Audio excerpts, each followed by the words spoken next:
رد شيرين عبد الوهاب بعد إهانتها بسبب عودتها لحسام حبيب. خناقة جديدة بين حورية فرغلي ونزار الفارس. تعالوا بينا نشوف اللي حصل. لا تنسوا دعمنا بالضغط على زر الإعجاب والاشتراك في القناة فضلا منك. أهلا بيكم. على فكرة انك هتستخدم حرية فرغلي من اجل وصول الترند فقط، ولا كنت حضرتك يا حضرة الاستاذ الاجابة على السؤال انا عاوز اعرف انا غلطت فيه، انا رضيت حورية اللي حصل ان الصحفي هاني العزب نشر خبر عودة شيرين لحسام حبيب، ومش مجرد انه نشر الخبر كده وخلاص، ده اكد على الخبر ونشره على جميع صفحاته في التواصل الاجتماعي. من هنا الدنيا انقلبت على شيرين. دي كام مرة يا شيرين تنفصلوا وترجعوا لبعض، والحدوته بوخت بقى وبقى فيها نقد وهجوم كبير على شيرين.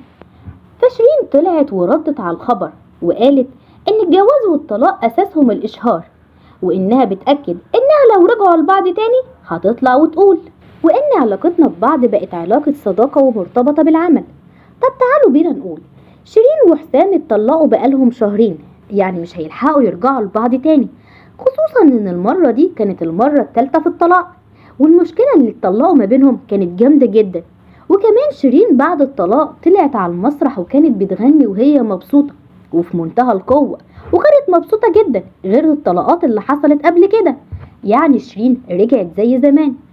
كمان من الأخبار اللي من النوع دي أصبحت منتشرة بشكل كبير على السوشيال ميديا. أصبح موضوع الطلاق والرجوع بيحققوا مكاسب زي اللي كان حصل مع ياسمين عبد العزيز وأحمد العوضي. وأكيد لو شيرين رجعت بالفعل مش هتنكر الخبر وهتطلع وتقول. من هنا الناس انقسموا الرأيين.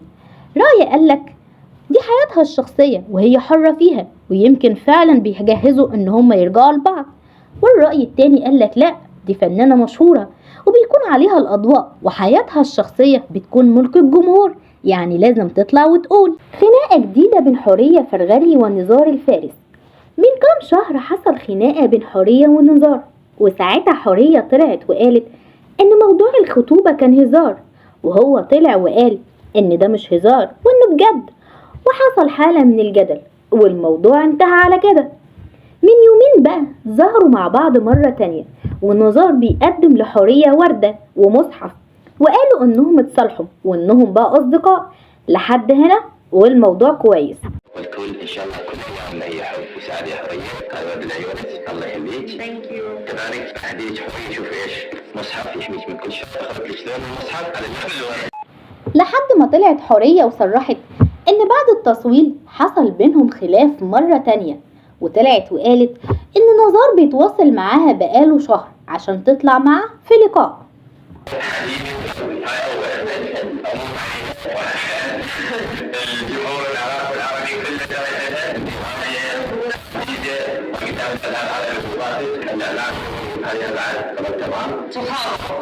لكن نزار طلع البارح مع ريهام سعيد وقال انهم بيتكلموا مع بعض على الواتساب من اكتر من بعد الخلاف اللي حصل ما بينهم الفترة اللي فاتت، وان الخلاف انتهى من 3 شهور. انا غلطت فيه، انا رضيت حوريه، كان اصلا بالامانه احنا ما في خلاف بيني وبينها، احنا متواصلين على الواتساب، انا اسال عنها وقلت لما انزل مصر اشوفك وهي بعثت لي اكثر من صوره ليها. هذا الحمد لله انا كويس. حوريه كبيره، حوريه راقيه، انا احبها واحترمها، لذلك انا رحت البيت اديتها ورده واديتها مصحف وقلت. فحورية طلعت في صحفي وقالت ان قدام الكاميرا نزار بيكون حاجة وخلف الكاميرا حاجة تانية خالص، وانه قدم لها الوردة مع المصحف، فعشان كده قبلت ان هي تاخد الوردة. بعدها طلع نزار مع ريهام سعيد البارح وقال ان مش عارف هي زعلانة من ايه، وهي دلوقتي احنا اتصالحنا وخلاص وانا رجعت لبلدي.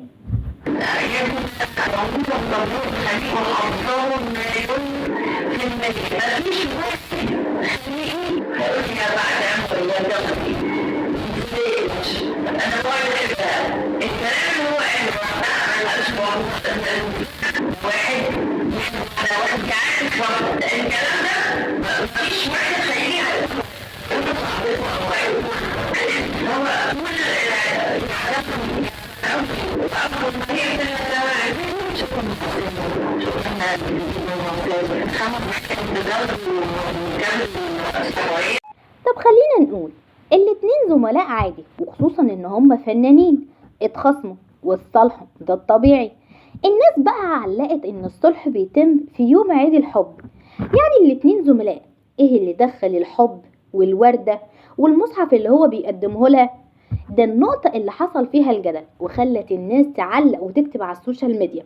بعدها طلعت بقى حورية فرغلي كانت غضبانة وقعدت تتكلم في الموضوع ده. مرحلة أقسم بالله أنا شفت الجرائم ده مرتين. يوم ما جه هنا يصور وقال لي أطلب إيدك مش أطلب إيدك، تاني مرة كانت امبارح بقاله شهر بيبعت لي وبيقول لي يا أستاذة أنا عايز أعمل معاكي حلقة وهتعجبك. فقلت له بص أنا بالنسبة لي عشان تأكد للجمهور ان هي مفيش بينها وبين نزار اي علاقة حب.